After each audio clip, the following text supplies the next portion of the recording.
தமிழக முதல்வர், தமிழக வெற்றிக் கழகத்துடைய தலைவர் வெற்றி தளபதி அவர்கள் தமிழ்நாட்டில் மக்களுக்காக நாள்தோறும் பல்வேறு பணிகளை ஆற்றி வருகிறார்.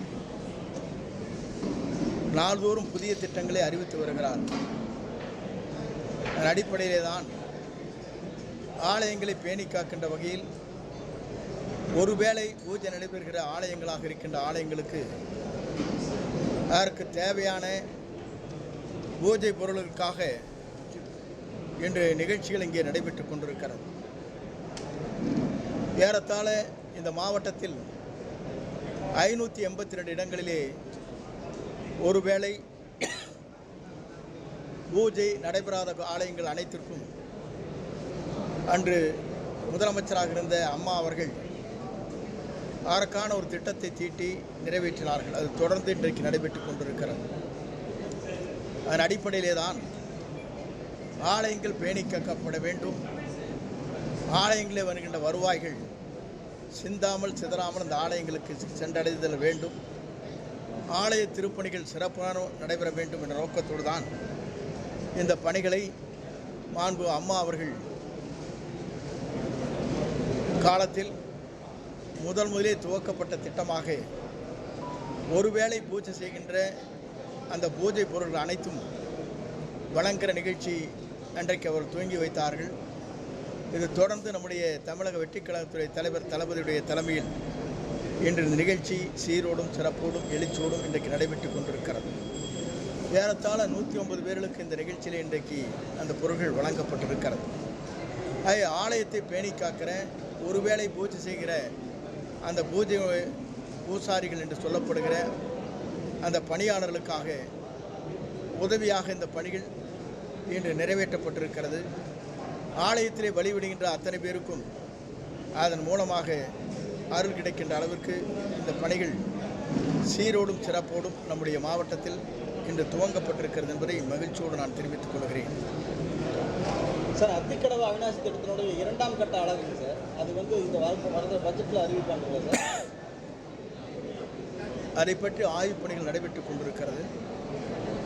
ஆய்வுப் பணிகள் முடிந்ததற்கு பிறகு அதை பற்றி முடிவு செய்வார்கள். சார், இந்த வருவாய்த்துறையில் பட்டா மாறுதலுக்காக ஒரு செயலி தயாராகிட்டுன்னு சொன்னீங்க சார். ஏன்னா இப்போ வீட்டு மனை வாங்கினா கூட பட்டா மாறுதலுக்காக பல இடங்களில் களைய வேண்டியது இருக்குது. அந்த செயலி எப்போ செயலியை பொறுத்தவரையிலும் இப்போது பத்திரப்பதிவில் பதிவு செய்கின்ற அனைவரும்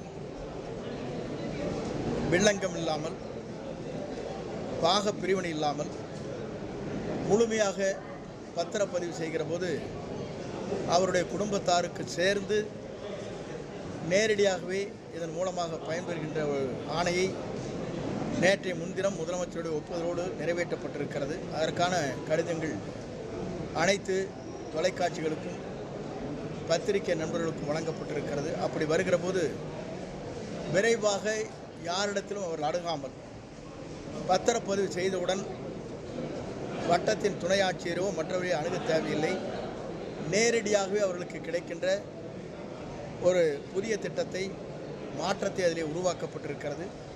அதனால் ஏறத்தாழ 40% மக்கள் அதிலே பத்திரப்பதிவு செய்கின்றவர்களுக்கு அதன் மூலமாக முழுமையான கஷ்டம் இல்லாமல் மன உளைச்சல் இல்லாமல் அந்த பணிகளை நிறைவேற்ற முடியும்.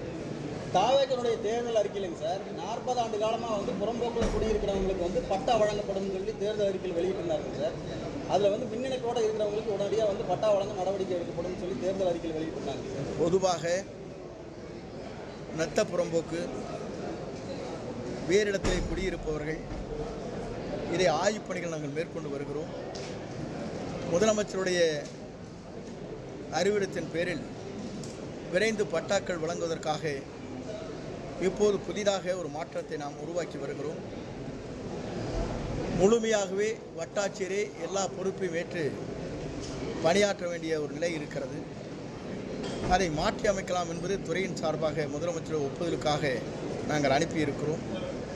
அங்கே இருக்கிற ட்ரிபிள்எஸ் என்று சொல்லப்படுகிற சமுதாயத்தின் அடிப்படையில் ஓல்டேஜ் பென்ஷன், ரேஷன் கார்டு, அதே போல் கம்யூனிட்டி, அதே போல் அங்கே இருக்கின்றவர்கள் விதவை பெண்கள் வழங்குகிறது. அனைத்தும் செய்து கொண்டிருக்கிற நிலை இப்போது கம்ப்யூட்டர் மூலமாக ஆன்லைனில் ஏற்றப்பட்டிருக்கிற காரணத்தின் அடிப்படையில் அந்த வட்டாட்சியரை இதற்கெல்லாம் பயன்படுத்திக் கொள்ளலாம் என்ற முடிவுகள் மேற்கொள்ளப்பட்டிருக்கிறது. அதே நேரத்தில் பட்டாக்கள் வழங்கிய நேரத்தில் பவுண்டரி இல்லை. பல பேருக்கு இந்த இடம் சரியான முறையில் கல் நட்டப்படவில்லை. நேற்றைய முன்தினம் இந்த ஆய்வுக் கூட்டம் நடைபெறுகிற போது அதற்கான நிலைகளை உடனடியாக நடவடிக்கை மேற்கொள்ள வேண்டும் என்று முதல்வர் பணித்திருக்கிறார். அதன் அடிப்படையில் ஒவ்வொருவருக்கும் எல்லைக்கோடுகள் கற்கள் பதிக்கப்படும். அதற்கான நடவடிக்கை மேற்கொள்ளப்படும்.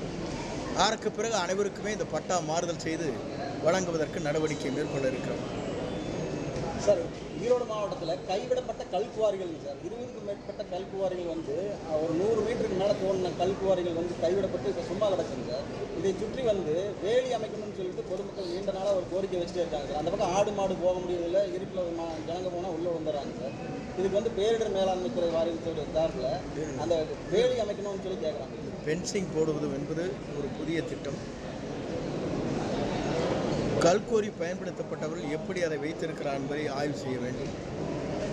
அதற்கு பிறகு அதனுடைய துறை அமைச்சர் அவர்கள் அதற்கு ஆய்வு செய்து எவ்வளவு கல்கோரி இருக்கிற இடத்தில் முள்வேலி அமைப்பதற்கு எவ்வளவு செலவாகும் என்பதை மதிப்பீடுகள் தயாரிக்கப்பட வேண்டும். அதற்கு பிறகு அரசுடைய ஒப்புதல் பெறப்பட வேண்டும். அதற்கு பிறகுதான் அதை பற்றி அமல்படுத்த முடியும். கொடநாடு கொலை வழக்கு குறித்து கடந்த ஆட்சியில் வந்து எந்த விதமான நடவடிக்கை எடுக்காமல் இருந்தாங்க சார். இந்த ஆட்சியிலாவது வந்து அதற்கான நடவடிக்கை எடுக்கப்படவில்லை. கொடநாடு என்பது மாண்புமிகு அம்மா அவர்கள் வாழ்ந்த இடம்.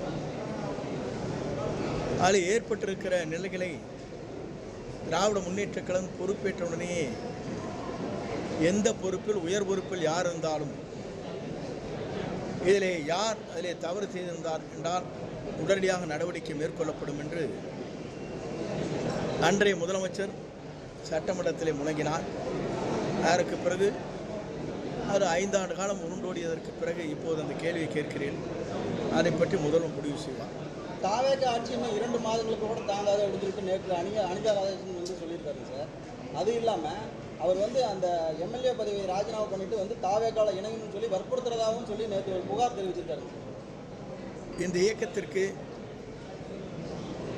அனிதா ராதாகிருஷ்ணனை போன்றவர்கள் வருகை இருந்துதான் இந்த இயக்கத்தை ஆட்சியை காப்பாற்ற வேண்டிய சூழ்நிலைகள் இன்றைக்கு இல்லை.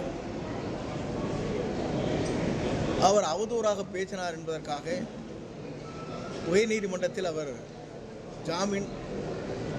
முன்ஜாமீன் கேட்டிருந்தார். அது வழங்கப்படவில்லை. அதற்கு பிறகு அவரை அழைத்து சென்று வழக்கில் பதிவு செய்ததற்கு பிறகு எதை வேண்டுமானாலும் அவர் கருத்துக்கள் சொல்கிறார். அந்த கருத்திற்கெல்லாம் நம்மால் பதில் சொல்ல இயலாது. ஏன்னு சொன்னால் அனிதா ராதாகிருஷ்ணன் போன்றவர்கள் முதல் முறையே தன்னுடைய பயணத்தை மேற்கொண்டது அனைத்து இந்திய அண்ணா திராவிட முன்னேற்ற கழக கட்சியில்தான். அதில் சட்டமன்ற உறுப்பினர் அமைச்சராக கூட ஆனார். ஆனால் அதற்கு பிறகு ஒரு சூழ்நிலை சந்தர்ப்பத்தில் இந்த இயக்கத்திலிருந்து திராவிட முன்னேற்ற கழகத்தில் இணைந்து திராவிட முன்னேற்ற கழகத்தில் அங்கேயும் அமைச்சரானார். ஆகிய அவருடைய நிலைகளை பார்க்கின்ற போது சூழ்நிலைகள் எப்படி இருக்கிறதோ அதற்காக ஏற்ப மனநிலைகள் மாறிக்கொண்டிருக்கிற நிலைதான் இருக்கிறது. வருகின்ற இடைத்தேர்தல் மற்றும் உள்ளாட்சி தேர்தல்களில் இப்போ வந்து தாவேகாவுக்கு ஆதரவு கொடுக்கிற கட்சிகள் இணைந்து தாவேகா கூட்டணியாக போட்டியிடுகிறது. நேற்றைய முன்தினம் நம்முடைய தோழமை கட்சியோடு பேச்சுவார்த்தை நடக்கின்ற போதும் மனமிட்டு மனம் திறந்து எல்லோரும் பேசினார்கள். அந்த கருத்துக்களை இப்போது நாம் வெளியிட இயலாது. அது காலப்போக்கில் அன்றைய சூழ்நிலையில் முதலமைச்சர் தலைமையிலே அந்த குழு கூடியதற்கு பிறகு முடிவுகள் மேற்கொள்ளப்படும்.